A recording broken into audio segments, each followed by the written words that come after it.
Bienvenue na émission na biso face à la parole. Lelo eza mukolo ya réunion na biso awa na Londres. Wana tokosangana na côté ya Kingston, côté ya mama na biso moko ayambaki biso na mokona lelo. Yango wana tozomona wana bandeko na biso bazoya kokota po na réunion na biso oyo tobongisaki na mokona lelo. Na yango na réunion na biso ya lelo tozomona pe mama présidente na biso aza awa na mama ya biso Verope aza awa na lingi kotuna kamwa question na mama présidente na biso po na réunion na biso ya lelo ezake papa na biso autaki na mboka France koya kotika biloko oyo bandeko na biso ya mboka France oyo basangisaki po na ndenge tolobaka kaka ndenge tosololaka na bino oyo toedaka ba orphelin na ba veuve na mboka na biso ya Congo. Na yango wana toyambi mama na biso Nene oyo aza responsable na mboka na biso ya Londres. Mbote mama Nene.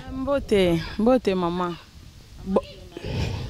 Bon, problème na biso tolingi toyeba lelo réunion na biso eza basé na eloko nini pe eloko nini papa na biso oyo aza fondateur ya groupe oyo atika kimboka France koya na mboka Angleterre kosala.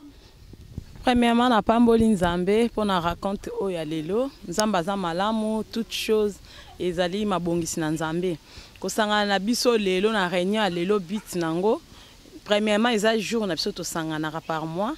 Deuxièmement, apôtre a utaki mboka France pour na biloko oyo esengeli to aider libanda ya mboka na bandeko na biso baza na boma et puis mboka Kinshasa. Yango wana bayaki na biloko wana il faut ekende mboka Congo pour na ko sala misala ko aider misala o to salaka. Yango wana ma bit na biso to yambelaki apôtre na mboka o Londres. Amen. Mama Nene auti koloba na biso ke papa na biso apôtre ayaki na lisungi oyo bandeko na biso ya France bapesaki pona koke kosunga na mboka Congo. Na yango na lingi na yeba mama Nene biloko o bandeko na biso batindaki bandeko na biso ya Paris soki eza wapi to soki ekomi deja na maboko na yo. En tout cas na pamboli nzambe biloko yaki apôtre yaki nango na mboka Angleterre bayaki ko déposer yango epai na ngai depuis le vendredi biloko eza kuna ezokende ezozela po ekota na conteneur ekende Congo. En tout cas na pamboli manzambe pona bandeko nyonso o bazwaki likanisi wana pe bazwaki souci compassion ya ko aider bandeko na biso yo zomona te. En tout cas to pamboli nzambe vraiment pona bandeko wana nzamba zongisela bino esika bobimisaki esika bokanisaki te tozipa bandeko na biso nzoto et puis tolatisa bango basapato. En tout cas eza esengo nzambe wa likolo akozanga te kozongisela biso esika otobimisaki. Amen.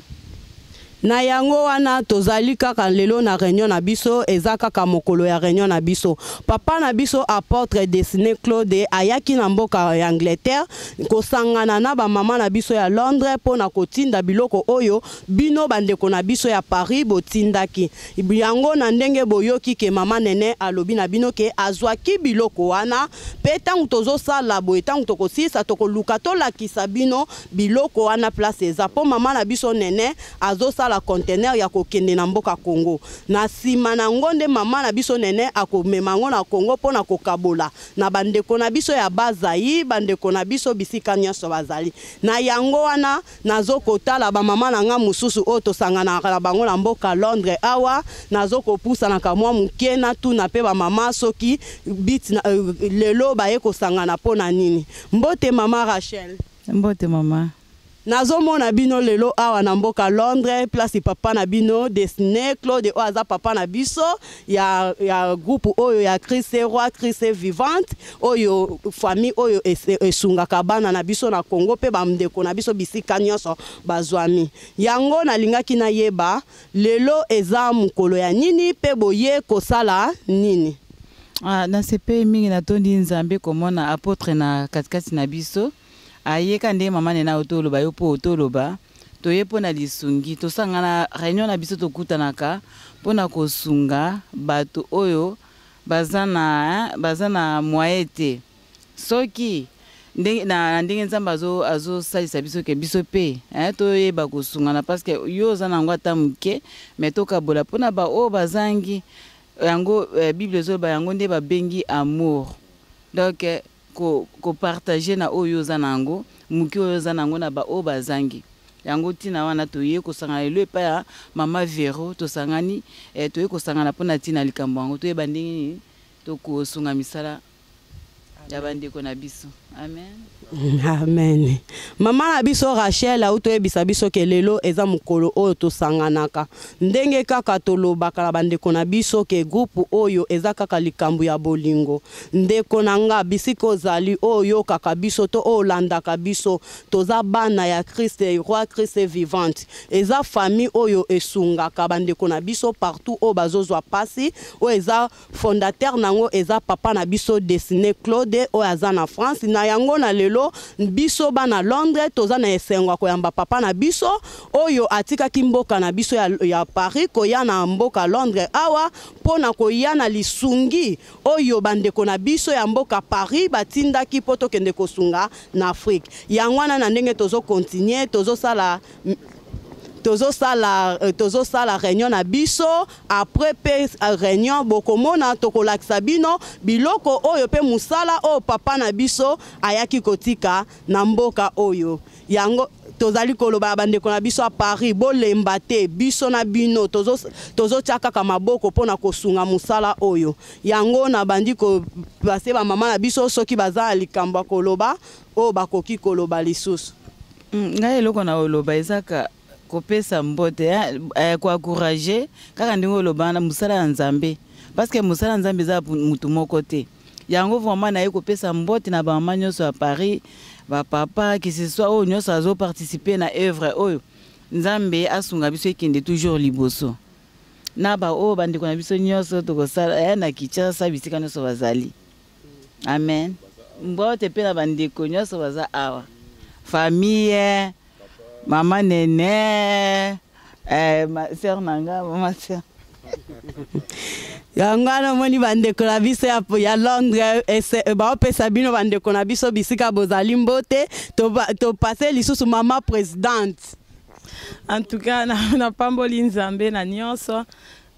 Nabi merci vraiment na pesi mbote na ba mama nyonso ba papa nyonso na mboka na biso kuna Paris mbote na biso nyonso na bandeko nyonso ba contribuer na pona musala oyo mbote na biso pe na bandeko nyonso ba kutami partout o ba contribuer pona musala oyo na o pe ba bata maloko ya Nicodème mbote na biso nyonso a pe na mboka oyo Angleterre mbote mingi na bandeko na biso nyonso pe na mboka na biso boma bandeko nyonso tozo sala musala oyo na pesi bino mbote na mboka Kinshasa ba pasteur nyonso na pesi bino mbote na kombo na Yesu.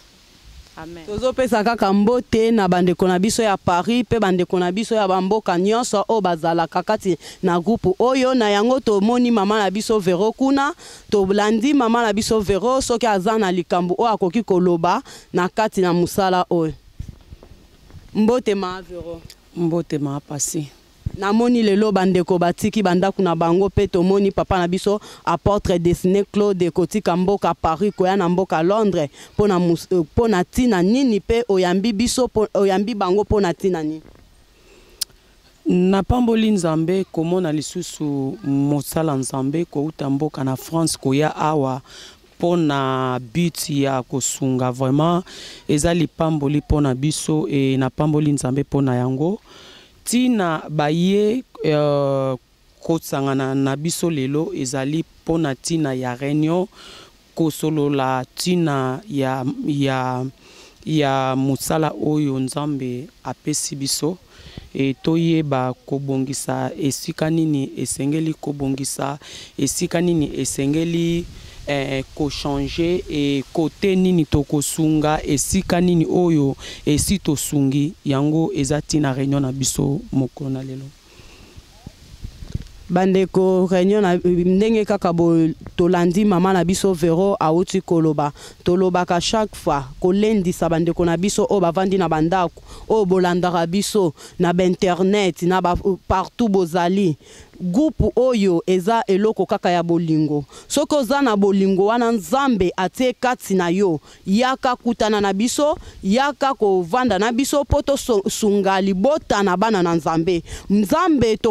bandeko na biso bakotatola ke nzambe aza nzambe pe nzambe aza nzambe abitiki na oyo yo okosunga ndeko na yo pe na oyo okopesa muninga na yo yango nde ya kotelema koloba ete atuka nzambe oza nzambe ya bana bitike nzambe oza nzambe ya baveve yango wana tozo continuer na émission na biso topesi bandeko na biso nyonso bisika boza mbote pe to encourager bino ka musala o tozo sa bandeko o pe na Paris o apesaki sapato apesaki elamba to a contribuaki na nyonso o ya contribuaki na suka ya réunion na biso tokolakisa bino musala o papa na biso dessiné Claude alongwe mboka Paris koya nango pona kosala na mboka o tokutani na mbala sima. Ciao.